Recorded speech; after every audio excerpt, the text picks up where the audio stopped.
So, ayan guys, ayan yung aking first day tattoo session. Yan, natapos po yung aking pagkatato.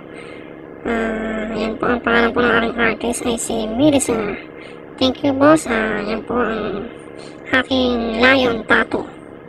So, makita nyo guys, napaganda at perfect. So, ito yung aking second days na tattoo.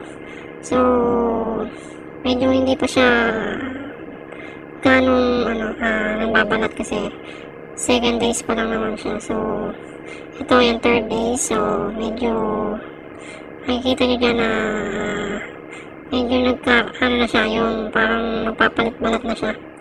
So, ang lagi nyo po gagawin, bago nyo lagyan ng cream, hugas nyo po ng safeguard na sabon. So, ano lang po, hugas lang po siya.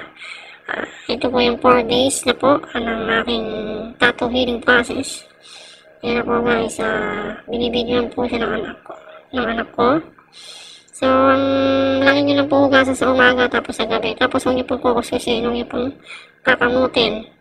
At yun na po yung 5 days guys. Ayan na po, medyo papalit-balat na siya.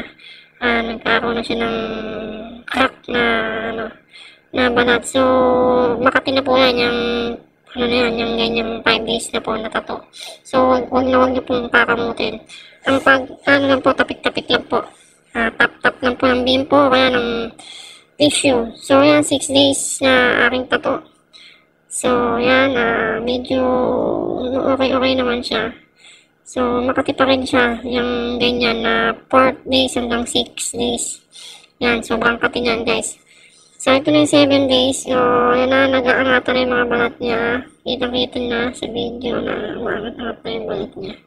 So, madaling, sarap tanggalin ka. So, huwag niyo pong gagawin. Tap-tap na po kasi masisira yung tattoo niyo. Pag kinamot niyo o tinuklap niyo yung mga balat na nag-aangatan. So, ito na yung 8 days niya. So, ayan, medyo, makintab siya kasi nilagyan ko siya ng lotion. Moisturizer lang ang nilagay niyo, guys. Basta, ano bang lotion, basta moisturizer, kahit anong brand, basta moisturizer boss. Ayan, 8 days na siya.